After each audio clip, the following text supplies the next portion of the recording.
놀다가 마지막까지 못한 게 하려고 하고 싶었어요. 아, 진짜.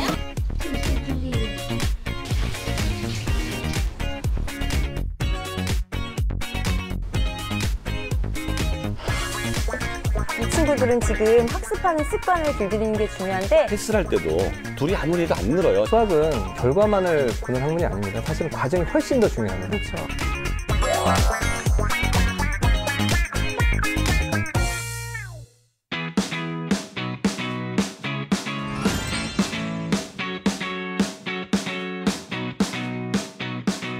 안녕하세요. 다양한 수학 고민을 즐거운 수다로 풀어보는 수다학입니다. 제가 초등학교 다닐 때만 해도 한 반에 안경 쓴 아이가 한 대여섯 명 정도 됐던 것 같은데요. 최근에는 초등학생 10명 중에 8명이 근시 증상을 보이고 있다고 합니다. 그 이유가 뭘지 대충들 짐작은 하실 텐데요. 자세한 이야기는 잠시 후에 함께 나눠보도록 하겠습니다. 오늘도 수다학을 채워주실 전문가 선생님들부터 소개해드리겠습니다. 어서 오세요. 안녕하세요.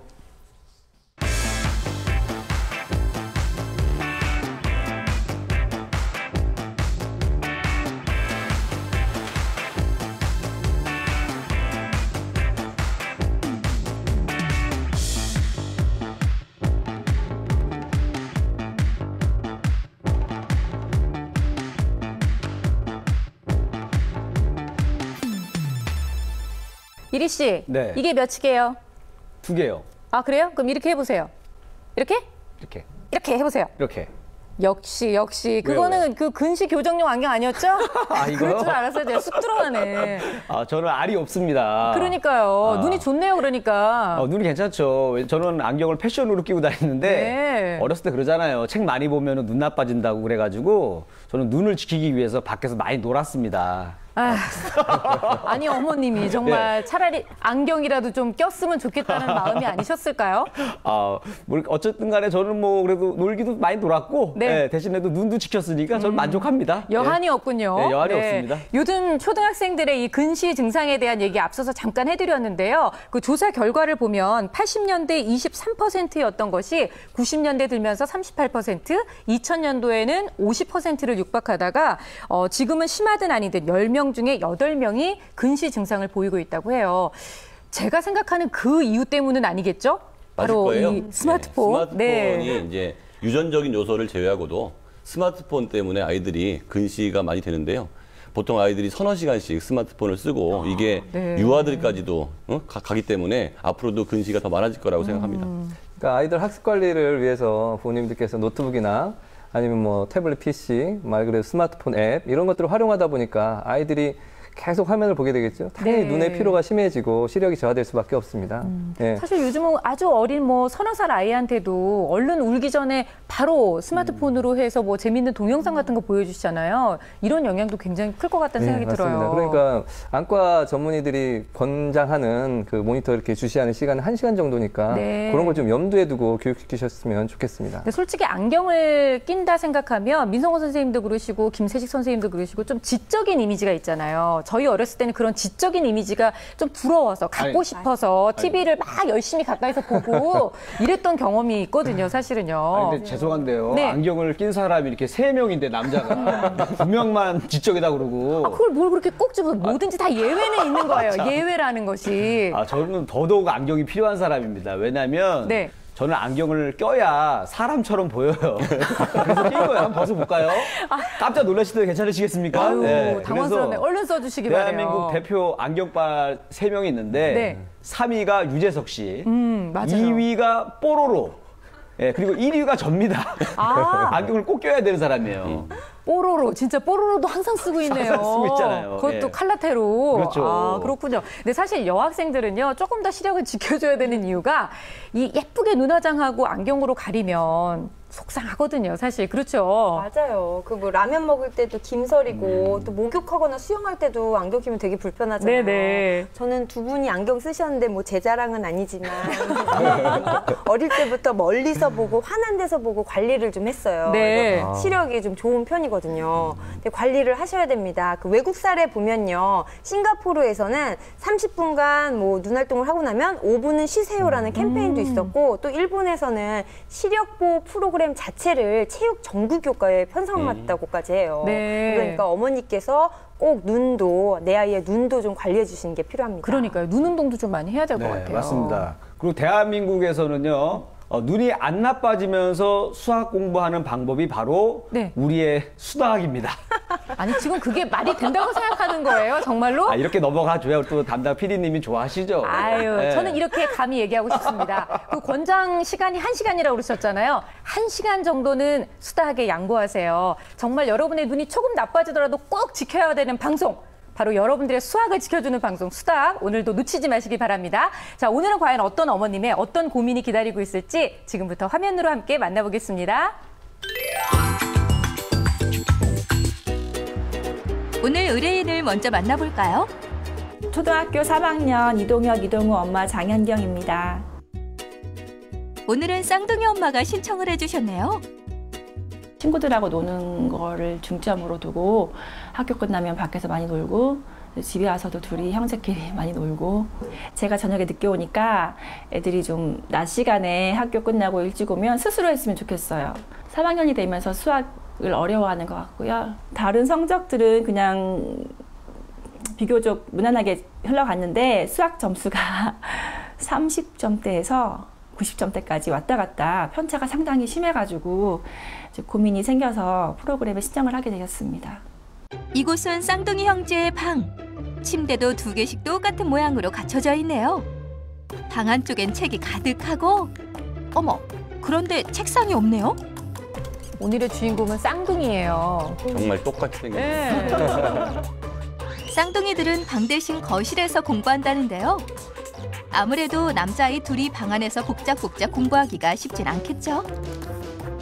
그래서 거실에 책장을 두고 아이들이 자주 읽는 책과 문제집을 꽂아놓았습니다.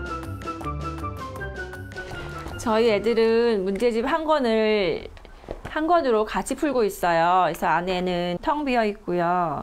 3학년 1학기 때까지는 똑같은 문제집 2권을 사서 각각 풀게 했더니 공부가 하기 싫으니까 틀린 문제의 답을 기억을 했다가 다시 풀라고 할 때 그 문제의 답을 그냥 그대로 옮겨 적더라고요. 그래서 저는 노트를 그다음부터 사용을 해봤어요. 문제 풀이하고 답은 노트에다가 하고 있어요. 채점도 여기다가 갖고 있고요. 조금 더 알차게 공부할 수 있도록 엄마가 생각해낸 묘책은 바로 노트 사용하기입니다. 두 아이가 이제 같은 학년이니까 문제집을 하나로만 이제 같이 사용을 하고 있고요.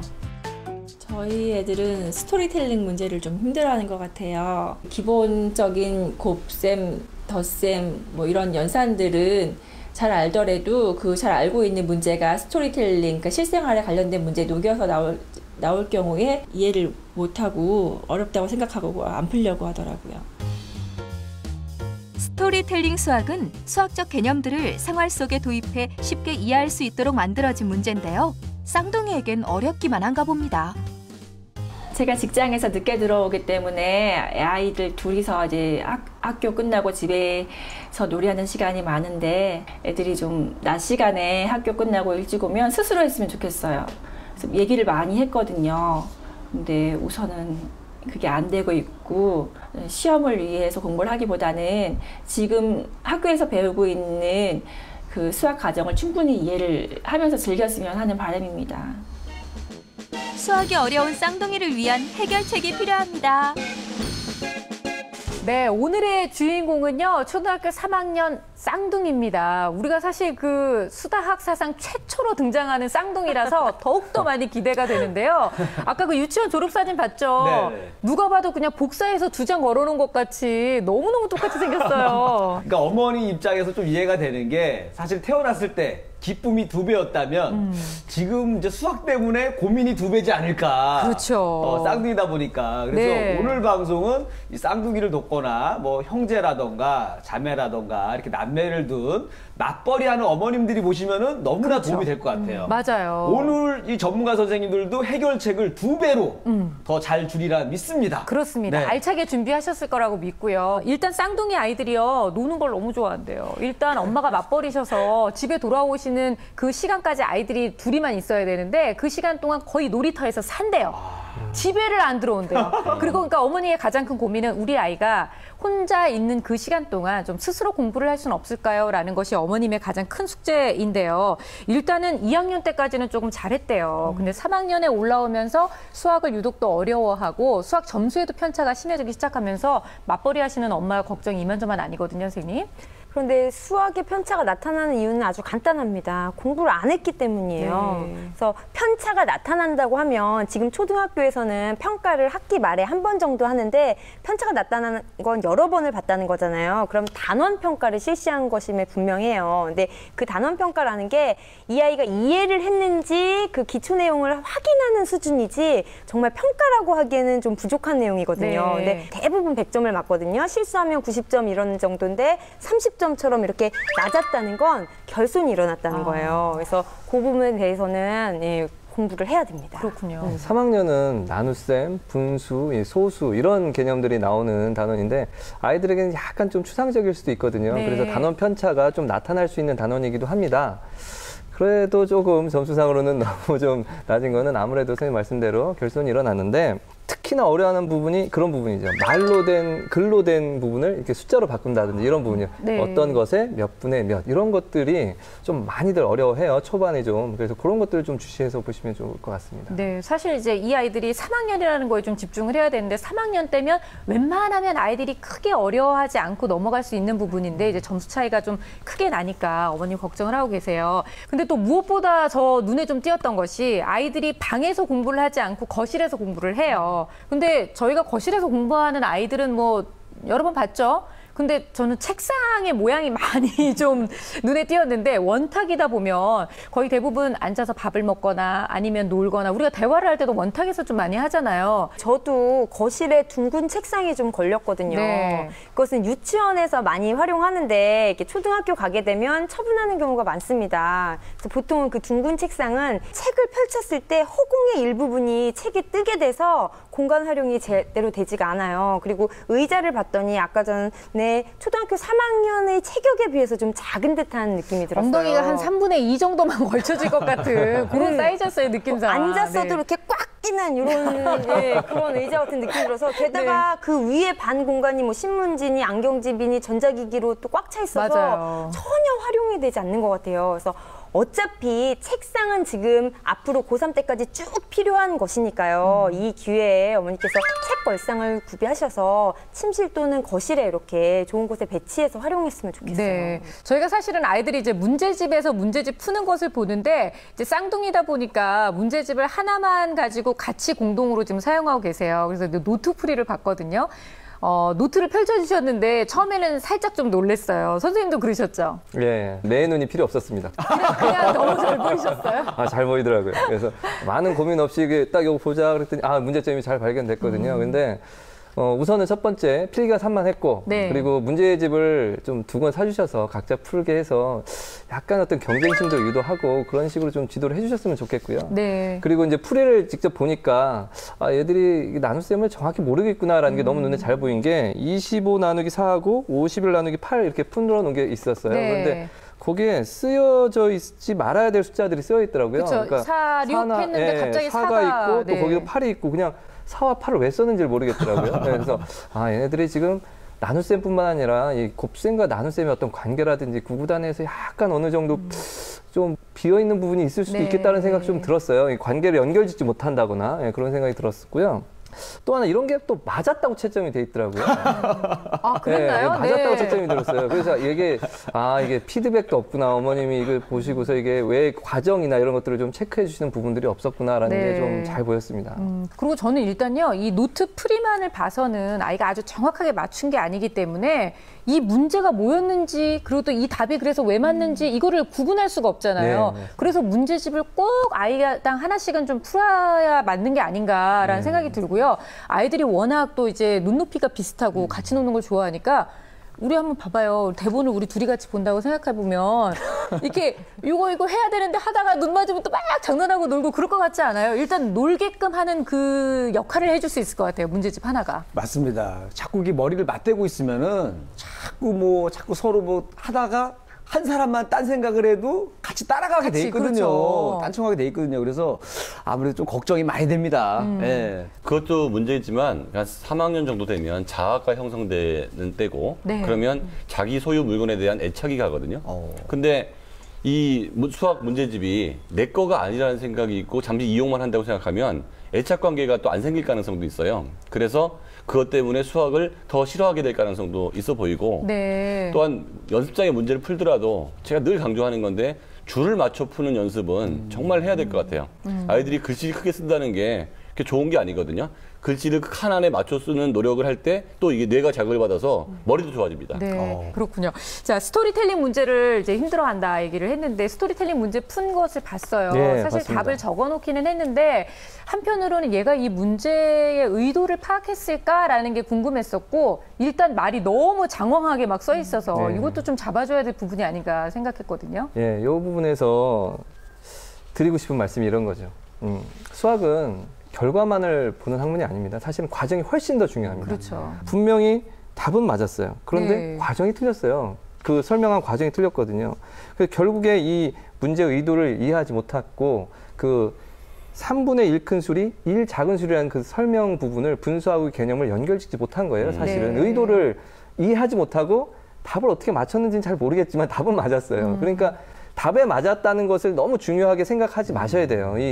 요 부분이 왜 틀렸는지 이 작은 부분이라고 생각하시겠지만 아닙니다. 아이들이 요 표현을 요렇게 쓸 줄 알아야 되는데 그걸 못하고 있는 거기 때문에 네. 이걸 분수 개념을 모르고 있는 거라고 생각하셔야 돼요. 그리고 스토리텔링이나 이런 서술형 문제들은 개념이나 원리 등을 이해한 후에 단순한 연산 문제를 푼 후에 적용시키는 게 맞는데 이런 계산 문제에서도 약간 좀 빈틈이 보이기 때문에 그런 문제를 좀 잘 다듬어 준 다음에 좀 하게 하시는 게 좀 좋지 않을까 이런 생각을 해봤습니다. 야, 우리가 예전에 어디로 가든지 서울로만 가면 된다. 그랬죠. 뭐 이런 속담이 있었는데 수학은 아닌 것 같아요. 그렇죠. 확실히 그 시기에 맞게끔 네. 그 길로 가야 되는데 도착을 했는데 길이 이상한 길로. 좀 어려워 보이면 네. 좀 끊어서 영어 독해하는 것처럼 문제를 좀 끊어서 좀 그 부분을 해결하고 그러니까 이런 부분에서 좀 지도가 필요하거든요. 이렇게 네. 좀 해라. 여기까지는 뭐지? 그래서 해보면 거기까지는 할 수 있고 또 그 다음에 연결된 부분 또 그렇게 할 수 있는데 애들이 그런 걸 스스로 하지 못하는 단계이기 때문에 그 부분에서 지도가 필요하고요. 또 네. 실생활과 연결고리 같은 경우 있죠. 예를 들어 분수 같은 경우는 케이크 조각이라든지 이렇게 해서 몇 분의 몇 이런 것들 실생활과 연결을 좀 시켜주면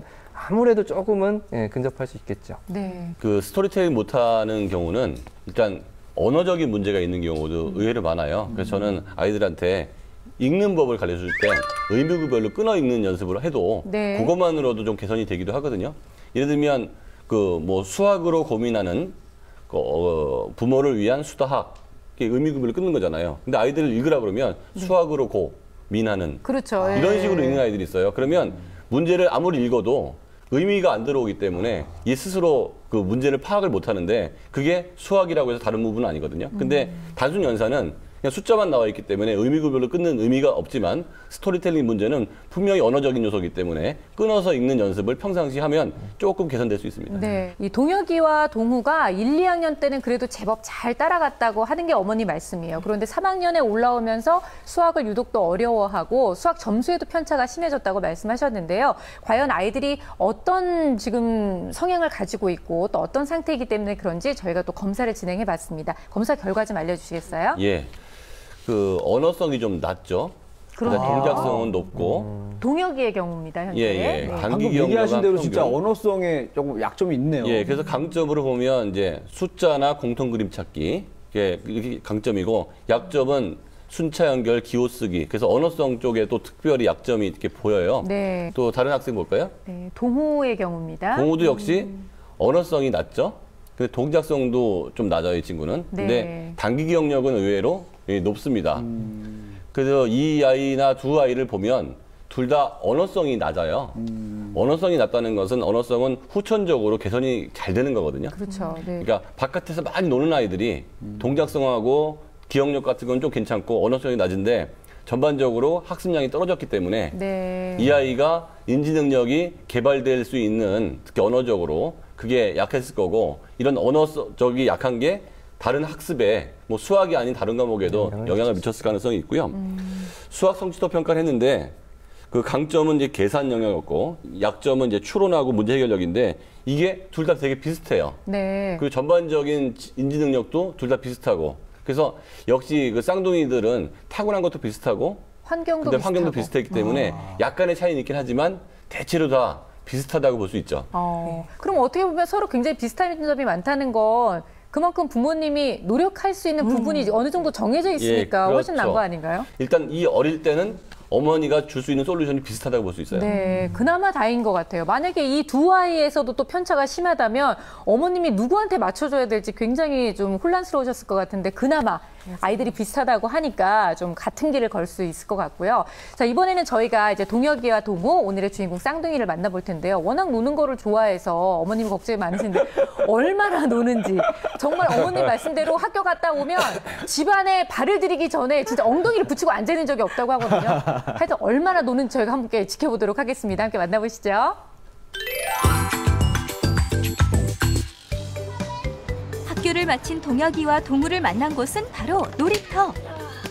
집도 들르지 않고 놀이터로 향한 건데요. 아이고 쌍둥이들 친구들과 딱지치기에 푹 빠졌습니다. 한바탕 신나게 놀고 난 후 드디어 집으로 향합니다. 반겨주는 이 하나 없지만 씩씩하게 들어오는 쌍둥이. 초등학교 3학년 이동혁, 이동우 군을 소개합니다. 부모님이 맞벌이를 하기 때문에 평일 낮 시간은 쌍둥이끼리 지내는 시간이 많은데요. 이렇게 하루 종일 놀기만 한답니다. 평소에는 별로 안 하는데 시험 볼 때 전날에 해요. 엄마가 회사에서 돌아왔네요. 집에 있었네.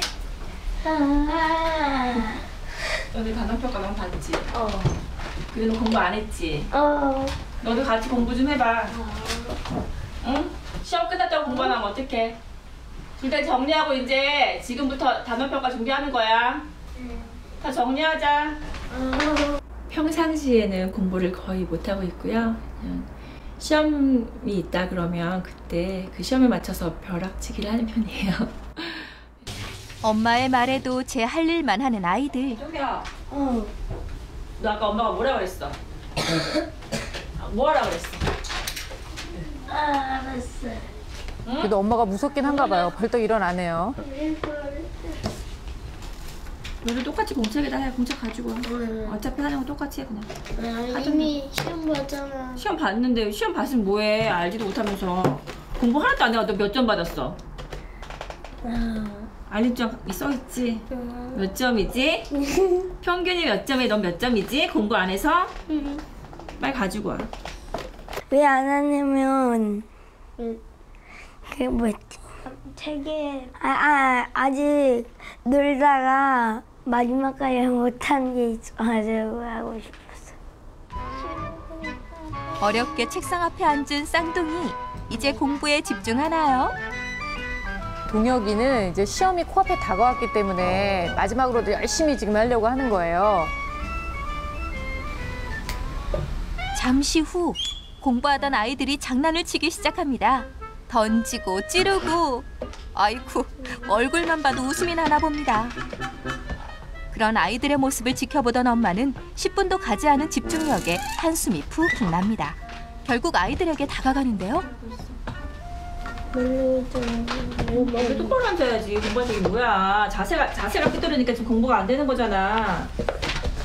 수학은 쉬운 문제가 나왔을 때 풀면 재밌고 어려운 문제가 나왔을 때 힘들어가지고 좋지도 않고 싫지도 않은 것 같아요. 이번에 공부를 마치고 채점을 하는 쌍둥이. 잘 풀었을까요? 오 맞았고 땡. 13에 채점을 서로 바꿔서 하고 있어요. 여기 맞고 5번에 넌 이제 들릴 때가 8분의 5? 응? 8분의 5야? 응 맞네? 맞죠? 자기가 한 걸 자기가 풀게 되면 채점이 상당히 후해지더라고요. 틀린 것도 맞았다고 하고 이렇게 해서 서로 바꿔서 했을 때 조금 더 객관적으로 채점을 할 수가 있어서 냉정하게 그래서 그렇게 하게 했어요. 1번 맨 처음에 뭐야? 서진이. 서진. 동우 너 이리 와. 4분의 9 말하는 거였어? 나는 9분의 4인 줄 알고. 봐봐. 부분하고 전체를 비교해서 분수를 나타내는 거 틀렸네 또. 그치? 이 봐봐, 이게 분자 분모는 이해를 하는데 이 말에서 4는 9의 몇 분의 몇일까 이거를 분수로 바꾸는 거를 모르는 거네. 저는 분수가 어려운데 왜 분수가 어렵냐면 그 분수에서도 더하기랑 빼기 같은 건 쉬운데 그 서술형 같은 그런 문제가 어려워요. 24에 3. 틀린 문제를 다시 한번 풀어보는데 이미 집중력이 떨어진 쌍둥이 자세가 흐트러지기 시작합니다. 자세가 공부하기가 정말 싫은 자세인데요. 오늘의 공부는 여기서 마쳐야 하나 봅니다. 노는 게 좋아도 너무 좋은 쌍둥이, 수학에도 재미를 붙일 수 있도록 도와주세요. 처음에는 동혁이, 동우 너무 막 귀엽고 그래서 저 막 웃으면서 보다가 점점 가면 갈수록 우리 스튜디오에 웃음이 점점 없어지면서 어머님과 이렇게 공감대가 형성되면서 어머님이 얼마나 힘드실까 너무나 이해가 돼요. 아이들이 얼굴에 이렇게 써있죠? 개구쟁이라고. 개구쟁이로 써 있고요. 네. 깜짝 놀랐습니다. 수학 최초로 놀이터부터 카메라가 그렇죠. 나오기 시작을 했어요. 근데 그나마 다행이라고 생각하는 건 아이들이 딱지치기를 했잖아요. 네. 딱지치기를 하게 되면은 기본 연산에 대해서 배우게 됩니다. 딱지를 하나 잃었을 때는 마이너스, 하나 땄을 때는 플러스. 그렇기 때문에 딱지치기 한 거는 그래도 좀 괜찮게 본다. 네. 이렇게 얘기를 하고 싶네요. 근데 지금 제가 이 동혁이와 동우를 볼 때 한 가지 걱정되는 것은 학습적인 면에서 봤을 때는 분명히 서로가 의지가 아니라 방해가 되는 요소가 될 수 있다. 뭔가 동혁이는 좀 하려고 하는데 동우는 나는 시험 다 끝났다고 막 지우개 던지고 이렇게 좀 놀려고 이런 걸 좀 보이잖아요. 쌤들 어떻게 보셨어요? 일단 그 같이 공부하는 거는 정말 최후의 수단이고 네. 조금만 틈이 나면 한 아이가 하고 싶다가도 얘 때문에 놀고 그렇죠. 얘가 하고 싶으면 쟤 때문에 놀고 이렇게 해가지고 둘이 악순환으로 계속 돌아가는 것 같아요. 서로를 보면서 좀 자극받아서 내가 쟤 때문에라도 해야지라고 하는 어떤 그런 긍정적 효과는 전혀 없는 쟤 것 같아요. 때문에 노는 거죠. 네. 근데 공부는 시험 보기 위해서 하는 거라고 이렇게 생각하고 있는 것 같아요. 그래서 지금 서로 같이 해서 나올 수 있는 장점보다는 같이 해서 나올 수 있는 단점이 지금 부각되어 있는 상황이거든요. 그래서 이런 학습 그 태도, 습관을 고쳐줄 수 있는 그런 방법을 찾아야 된다고 생각합니다. 근데 네. 어떻게냐인데 이건 누군가의 어떤 지도나 개입이 없고서는 스스로 애들이 방법을 바꾸기는 좀 힘들어 보입니다. 그렇죠. 그리고 어머님이 마음을 정말 독하게 먹지 않으시고서는 요 초등학교 3학년 요 개구쟁이들을 이기기라는 것은 사실 쉽지가 않거든요. 그러면 차라리 아예 네. 그 학원 같은 데를 좀 보내면 어떨까요? 제가 보기에는 학원은 안 좋은 것 같아요. 안 좋다고요? 예, 왜 안 좋으냐면 점검을 그때그때 해줘야 되기 때문에 학원보다는 공부방이 나 보이고요. 네. 그리고 수학은 밥이라고 전 늘 얘기하는데 일정한 만큼의 계속 자극이 들어와줘야 이게 체화가 되거든요.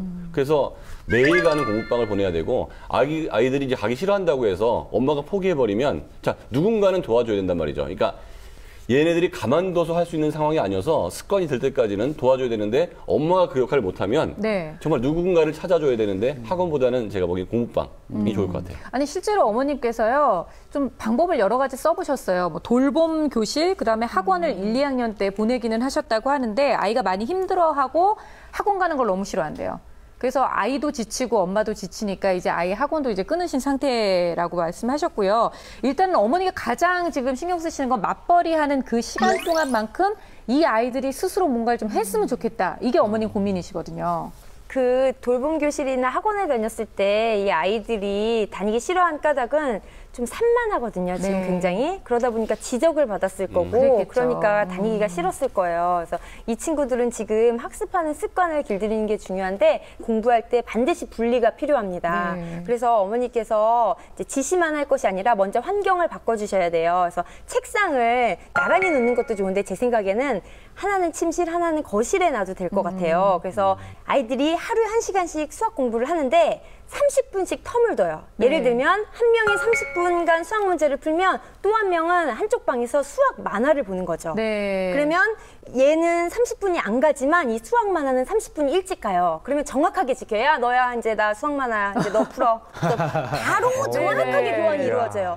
이거를 30분간 따로 공부를 해라 하면은 우리 그냥 몸이 뭐 막 비틀어지죠. 물 마시고 뭐 어저저저 기어다니고 뭐 이렇게 놀게 만들거든요. 네. 근데 그 30분간 하나는 당근, 하나는 책찍을 줘서 교환하게끔 바톤 터치를 하게끔 해서 이렇게 수업을 하게 하고 끝난 다음에 채점은 반드시 엄마가 하십니다. 네. 돌아오셔서 하시되 아이들에게 문제 하나씩을 자신 있게 설명해 보라고 하는 거죠. 네가 푼 것 중에 이거 설명해봐. 엄마가 찝어서 이거 설명해봐 해서 설명하면 패스. 너는 오늘 성공하고 과도한 칭찬과 왜 보상 이렇게 해주면 좋을 것 같아요. 제가 봤을 때는 동혁이랑 동우를 일단은 정말 무서운 훈장 선생님한테 좀 데려가고 싶었어요.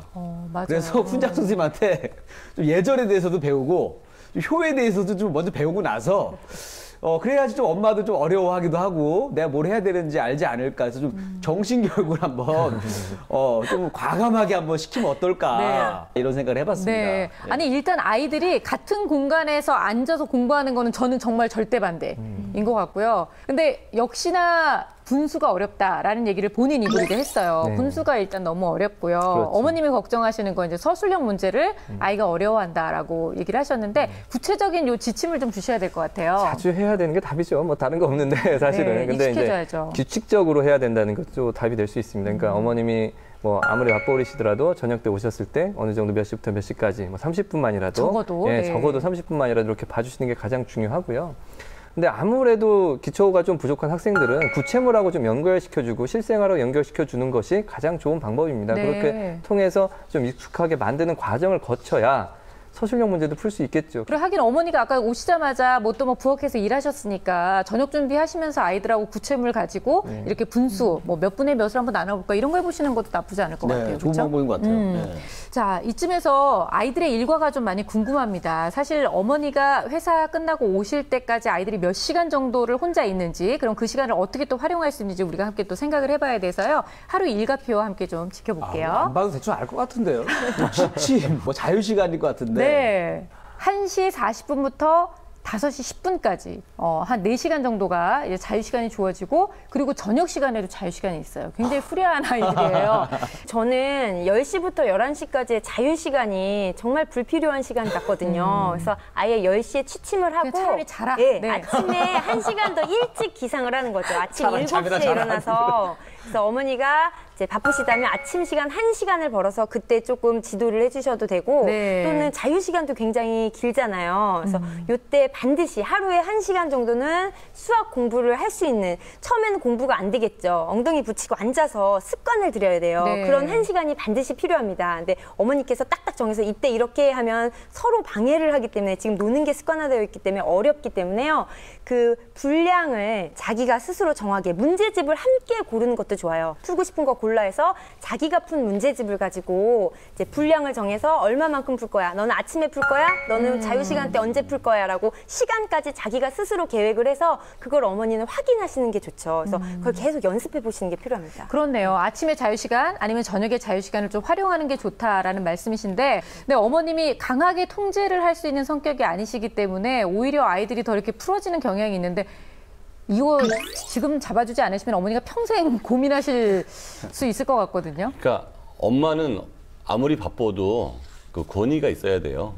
그래서 안 좋은 습관이 든 아이들을 초기에 좋은 습관으로 바꿀 때는 그 부정적 그 동기부여, 즉 혼내는 것도 굉장히 효과가 있고요. 그거를 잔소리처럼 혼내는 게 아니고 정말 엄마가 정말 따끔하게 네가 해야 될 걸 안 했을 때 어떤 불이익이 나한테 오는지를 정확히 알려줌으로 인해서 이 아이의 습관을 잡아줘야 됩니다. 그렇죠. 어머니께서 노는 것처럼 하는 수학을 좀 알려줄 수는 없을까요? 네. 이렇게 말씀하셨는데 가능한지 모르겠습니다. 네. 물론 어려운 일입니다. 예. 근데 이제 체스를 하는 거 이렇게 보면 집중력이 좀 있어 보이잖아요. 네. 자기가 원하는 거, 재밌어 하는 거. 그러니까 그런 관련된 거를 저도 사실은 다 알 수는 없으니까 저희 와이프가 초등학교 선생님이에요. 그래서 좀 추천해 봐라. 그래서 네. 몇 가지 적어왔는데 그런데 이런 거를 또 적용할 때 이것도 조심하셔야 되는 게 이게 과정이 또 이해하기가 어려운 것도 있을 수 있어요. 그러니까 수준에 맞는 걸 잘 선택해 주셔야 되는 것은 맞아요. 그래서 보드게임으로는 센센 눈썰매 장, 그리고 프랙션 폼물러 뭐 이런 게 있어요. 선생님 좀, 입에 되게 안 익으시네요. 그렇죠? 제가 사실 고등학생에 맞는 그런 보드게임은 사실 저희 학교에도 이만큼 쌓여 있어요. 아, 고등학생용도 그럼요. 있어요? 왜냐하면 네. 요새 이제 애들에게 재미있게 뭐 해주는 것들이 몇 가지가 있어요. 실제로. 그렇군요. 도움이 됩니다. 네. 그런데 이게 아이에게 도움이 된다는 보장이 아직 없어요. 그래서 더 추천해드리고 싶은 것은 학년에 그 담임 선생님과 한번 상담을 해보시는 것도 좋고 주위의 전문가 선생님들에게 이런 구체물이라든지 어떤 시간에 할 수 있는 것들을 좀 추천을 받는 게 좋아요. 지금 이 수다학의 조언을 구하신 것도 아주 잘하신 겁니다. 그렇죠, 첫발을 그럼요. 내디신 거고 네. 가만히 있으시면 안 돼요. 우선은 포기하지 않으시는 게 가장 좋습니다. 맞아요. 지금 말씀해 주셨던 보드게임도 좀 참고하셔서 네. 어떤 게 좀 맞는지 알아보시면 좋을 것 같아요.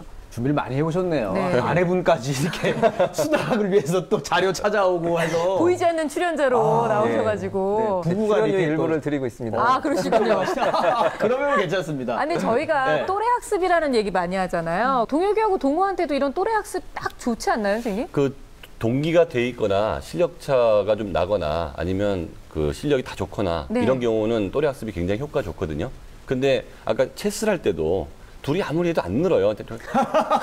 바둑도 못 두는 수준끼리 계속 두면 그거 알까기 수준이고, 그러니까 나보다 좀 잘하는 사람하고 체스도 둬야 머리도 쓸 텐데 맨날 그 수가 그 수일 거고요. 네. 그러니까 이 또래 학습을 가능하게 하기 위해서는 둘이 아닌 네. 다른 친구가 개입된 또래 학습은 가능할지 모르겠는데 네. 이 쌍둥이 둘의 또래 학습은 별 효과가 없어 보입니다. 아, 네. 마음이 아프네요. 제가 보니까 어머니께서 쌍둥이다 보니까 네. 또 너무 공평하게 뭐든지 2개씩 사가지고 하나씩 나눠주신 것 같은데 원래 그렇죠. 두 네. 아이를. 혹시 네, 차별하면 안 된다고 생각해가지고 그렇죠. 그런 것 같은데 이제부터는 이제 3개를 사가지고 네. 홀수로 사가지고 하나씩은 주고 그 다음에 조금 뭐 수학을 열심히 공부했다거나 엄마 말을 잘 들었다 그러면은 하나를 더 주는 거예요. 그래서 상을 주는 걸로. 그렇죠. 약간의 이런 경쟁심, 남자들이 이런 경쟁심을 좀 이용하면은 수학 공부에도 도움이 되지 않을까 아니, 이런 그냥 생각을 하기 해봅니다. 싫어서 양보할 것 같아요. 아니, 괜찮아, 형이 먹어. 이렇게 가지 않을까 싶은데, 어때요? 저는 이리 씨 생각에 조금 동의하는 게 어머니께서 말씀하실 때 아이들을 정말 다른 엄마에 비해서 비교하는 말씀을 잘 안 하시더라고요. 네. 그리고 남자애들이나 그 3학년 애들 경쟁을 붙이면 정말 열심히 합니다. 목숨 걸고 열심히 하거든요. 그래서 이렇게 좋은 환경에서 왜 그 경쟁 심리를 자극하지 않으셨는지 굉장히 궁금해요. 그래서 제가 말씀드리고 싶은 것은 이 아이들의 체크리스트 표를 만드시는 거예요. 그래서 그 학습 모형 중에 전문가 학습 모형이라고 있어요. 네. 예를 들면 그 학교에서 높은 산에 자라는 식물, 갯벌에 자라는 식물, 바닷가에 자라는 식물 이렇게 식물의 종류를 배울 때 너는 갯벌, 너는 높은 산 각자 한 분야씩 맡아가지고 그 부분만 공부를 하는 거예요. 네. 그래서 얘한테 갯벌을 알려주고 얘는 자신의 높은 산에서 자란 식물을 알려주고 그래서 서로 전문가가 돼서 자신이 연구한 분야를 알려주는 파트가 있거든요. 그래서 이 아이들을 문제집을 사면 한 단원을 나누는 거예요. 요거는 동호 파트, 이거는 누구 동혁이 파트 해서 파트. 예, 네. 나눈 다음에 이 아이들이 동영상을 보든 아니면 핵심 정리를 보든 해서 네. 연습을 해서 어머니께서 저녁 때 돌아오시면 이제 어머니는 재판관이 되는 거죠. 그래서 어머니가 정정당당하게 체크리스트에 비교 표시를 해주는 거예요. 네네. 오늘은 누구 승!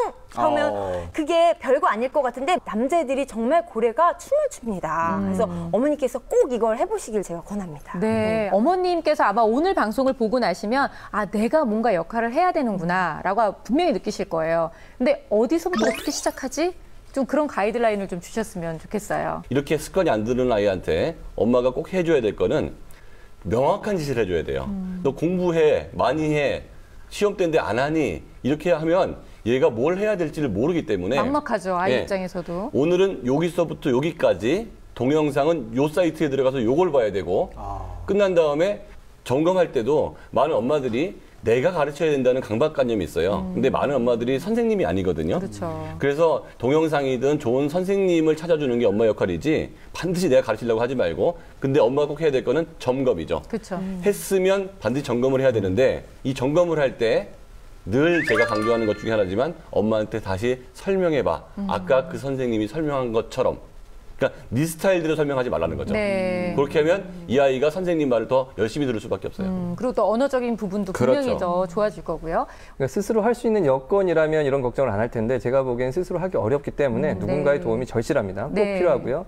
만약에 가능하시다면 집으로 좀 개인적인 선생님을 이렇게 불러오셔서 아이들의 학습 습관이라도 잡아주시는 것이 가장 중요할 것 같습니다. 네. 근데 이제 불러오실 때 이제 이 아이들의 성향은 어머님이 잘 아시니까 단호한 선생님이 좋을지 아니면 부드러운 카리스마로 이렇게 끌고 오시는 분이 좋을지 그런 그 성향도 좀 판단하셔서 이렇게 선생님을 네. 고르시는 게 좋겠고요. 개인적으로 호랑이 선생님 추천합니다. 네. 네, 성향은 모르니까 우리가. 네. 예. 그러나 저도 사실은 엄한 선생님이 지금은 좋을 거라고 생각을 합니다. 그리고 공부방도 마찬가지인데요.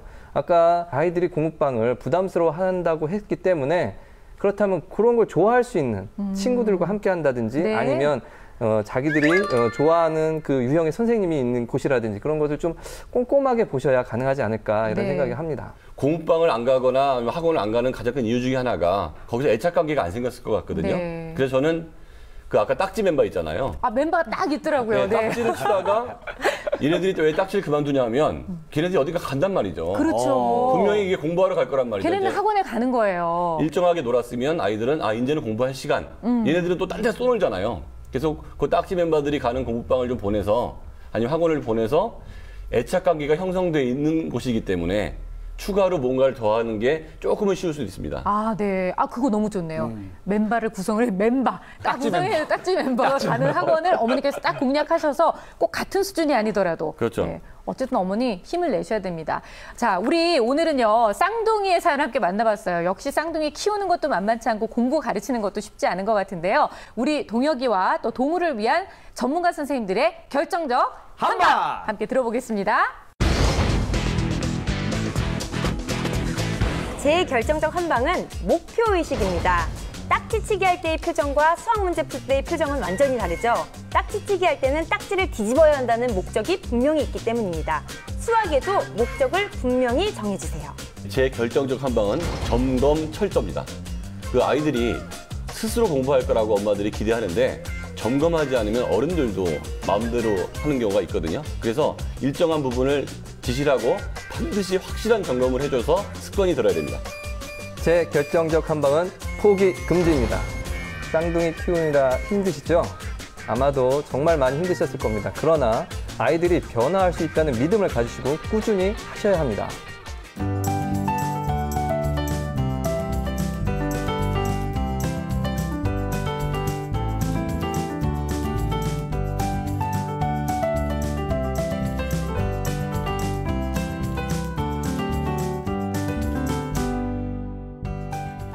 이리 씨, 네, 결정적 한방 들려주세요. 저의 결정적 한방은 어머니가 카리스마를 가져라!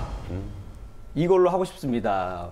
그 영화 차이나타운 보면은 네. 김혜수 씨가 엄청 무서운 엄마로 나오는데 그렇죠. 강한 엄마죠. 네, 그렇게까지 강한 엄마는 아니더라도 수학 같은 어머니가 되라. 아이들이 좀 어려워할 수 있는, 무서워할 수 있는 그런 어머니가 됐으면 좋겠습니다. 그러면 아이들이 많이 변하지 않을까 생각해봤습니다. 네, 오늘 전문가 선생님들께서 전해주신 결정적 한방 다시 한번 정리해드릴게요.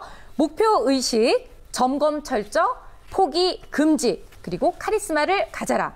어떻게 보면 오늘의 결정적 한방들은요, 동혁이와 동우가 직접 할 수 있는 거라기보단 이 두 아이의 변화를 위해서 어머니께서 실천하셔야 되는 것들이 더 많았던 것 같아요. 이 모든 것들을 잘 기억해 두셨다가 어머니께서 꼭 실천해 보시면 아마 이 두 아이가 이 생활에서도 많은 변화가 있고 무엇보다 수학에 대한 인식의 변화도 나타나지 않을까 감히 예상해 보겠습니다. 자, 이렇게 동혁이, 동우처럼 수학 때문에 고민이 있는 집들 많이 계실 텐데요. 절대 포기하지 마시고 저희 수다학으로 연락 주시기 바랍니다. 아래로 나가고 있는 주소를 통해서 사연 신청하시면 저희가 여러분들의 고민 해결해 드리겠습니다. 놀다가 마지막까지 못한 게 있어가지고 하고 싶었어.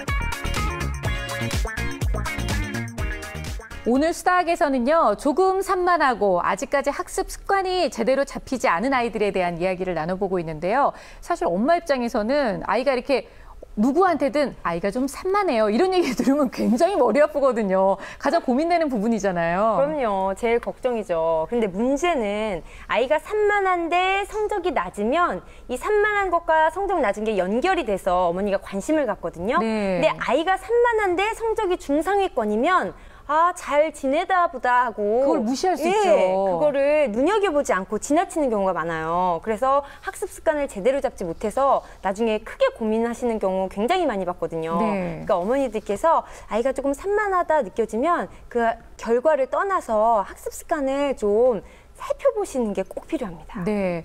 요즘은 맞벌이 부부들이 워낙 많기 때문에 사실은 아이들이 혼자 있는 시간이 좀 많이 있습니다. 물론 그렇죠. 그렇듯 뭐 여러 가지 방법들을 많이 사용하긴 하시지만 이런 경우에 이제 학습 습관이 잘 잡혀 있지 않으면 뭔가 다 내 탓 같고 어떤 방법을 써야 될지 이런 고민들을 좀 많이 하게 돼요. 예. 학습 습관은 되도록이면 어릴 때 잡아주셔야 합니다. 예, 이게 좀 고착화되면 고치기 어려우니까 네. 좀 어려우시더라도 1학년, 2학년, 저학년 때 꼭 투자를 하시길 권하고요. 그리고 노력이나 이런 시간 투자 없이 좋은 결과가 나오길 기대하기 어렵잖아요. 그렇죠. 사실 네. 그것 때문에 고민하시고 현실적으로 공부방이나 학원을 보낼 수밖에 없을 텐데요. 그렇다 하더라도 매일 저녁 최소한 30분 정도는 내실 수 있어요. 네. 그러니까 그런 정도의 시간 투자는 꼭 하셔야 된다고 생각합니다. 그리고 어린아이들한테 스스로 알아서 잘하라라는 거를 처음부터 기대하기는 어려운 것 같아요. 그렇게 되기 위해서 누군가가 뭔가 도움을 줘야 되는 거는 분명한 것 같거든요. 네. 그래서 맞벌이 하시는 분들은 이렇게 하시면 좋을 것 같은데, 이 사람이 몸무게가 가장 많이 나갈 때가 언제인 줄 아세요? 바로 철들 때입니다. 그렇기 때문에 아이들한테 9시 정도 돼서 네. YTN 뉴스를 항상 보여주는 거예요. 뭔가 어려운 거를 보여줘요. 세상이 봐라, 얼마나 힘드냐. 엄마도 많이 힘들다, 아빠도 힘들다. 네. 그래서 아이들을 철을 빨리 들게 해가지고 알아서 공부하게끔 만들면 좋지 않을까. 네. 이렇게 하면. 아니, 뭐, 철드는 얘기까지는 내가 공감할 수 없지만 아이들한테 좀 누구나 다 이렇게 사는 게 쉽지는 않다는 얘기를 해주는 건 저는 반대하지는 않습니다. 네. 김희진 선생님, 뭐, 여기에 첨언하실 거 있으세요? 보통 아이가 초등학교 입학해서 8살이 되면요.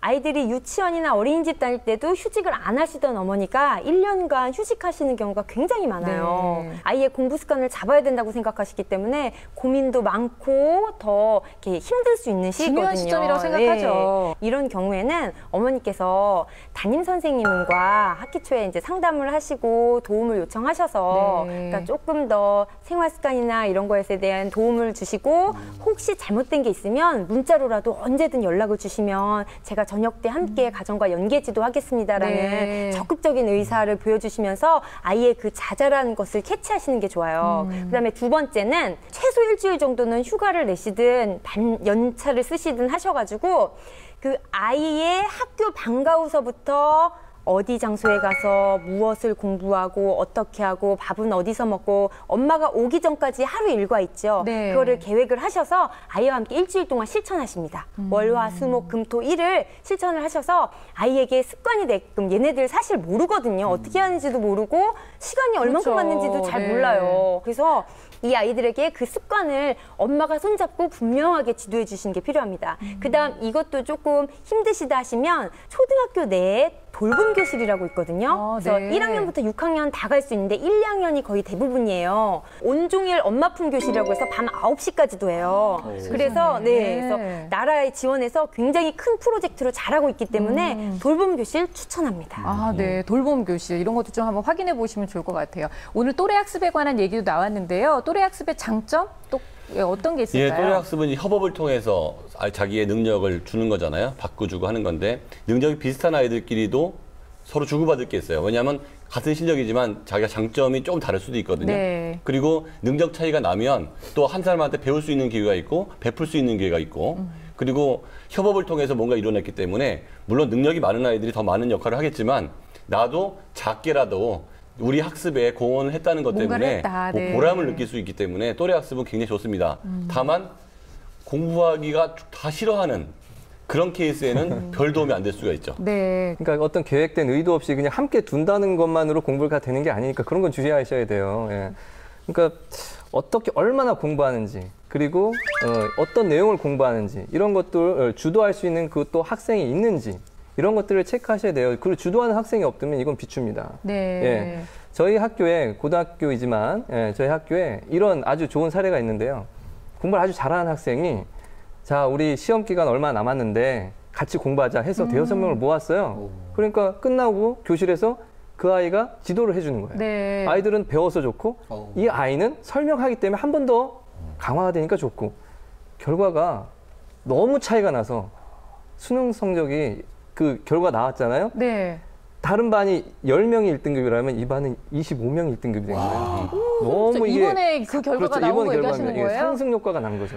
애들이 자극을 받고 그 다른 아이들도 또 자극을 받은 거예요. 세상에. 아니 그 공부 잘하는 아이는 몇 명을 살린 거예요, 그럼요. 도대체. 네, 저렇게 네. 이제 긍정적인 요소도 있는데 저희 때는 학교에서 좀 잘 놀던 애가 네. 야, 나 혼자 놀기 좀 심심한데 같이 놀 애들 없냐 해갖고 5, 6명을 모아가지고 같이 노는 바람에 성적이 전체적으로 더 떨어지는 경우도 있어요. 그게 일이시죠? 네? 그게 아니, 저는 일이시잖아요. 아니 저는 모으진 않고 따라갔던 사람이고 참 안 됐다. 네. 그때 저렇게 공부 잘하는 친구랑 남아서 공부를 했으면 그래요. 성적이 더 올랐을 텐데 후회가 되네요. 아니 우리가 오늘 이렇게 맞벌이 부부가 있는 그런 집에 대한 얘기를 하고 있는데 사실 이런 경우에는 아이들끼리 스스로 할 수 있는 좀 재미있는 수학에 좀 이렇게 접근할 수 있는 그런 좋은 놀이, 뭐 수학 게임 뭐 이런 거는 좀 없나 궁금한데요. 저는 놀이법을 권하고 싶진 않아요. 왜냐면 놀이를 시작하면 부모님이 안 계신 상황에서는 계속 놀고 풀어지거든요. 네. 이 상황에서는 그 학습 일지 쓰기를 권하는데요.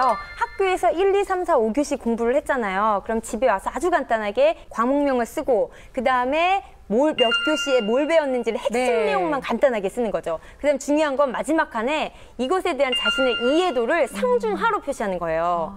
그래서 그 중이나 하일 경우에는 아이가 그거의 분량만큼 공부를 하는 거죠. 네. 만약에 상으로 표시했으면 안 해도 돼요. 하지만 어머니나 보호자가 돌아왔을 때 상으로 표시한 것에 대해서는 문제집을 펴고 몇 개를 찝는 거죠. 풀어봐. 그래서 못 풀면 너는 상이 아니었어. 그래서 이것에 대해서 체크를 해서 아이가 잘 따라오면 강력한 보상을 크게 걸어놓고 체크리스트를 월별로 해주시는 걸 권합니다. 네. 저 같은 경우는 아까 뭐 놀이를 좀 하면 좋을 것 같다는 생각을 했거든요. 왜냐면은 놀이를 하게 되면 일단 승부가 나잖아요. 그래서 약간의 경쟁심이 생깁니다.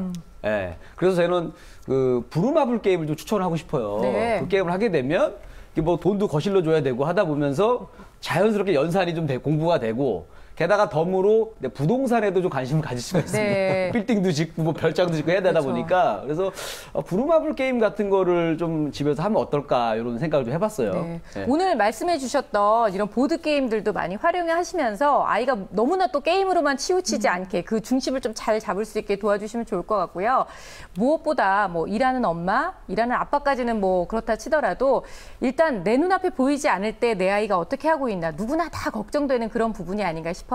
하지만 누구나 꿈꾸는 그 스스로 학습, 스스로 할 수 있는 그런 자기주도 학습은 일단은 부모님이 노력이 뒷받침돼야만 가능하다는 것을 우리가 꼭 인지를 하면서 아이가 스스로 할 수 있을 때까지 많이 노력하는 그런 모습이 필요하지 않을까 싶습니다. 자, 오늘 수다학은 여기까지고요. 저희는 다음 시간에 다시 찾아오겠습니다. 감사합니다.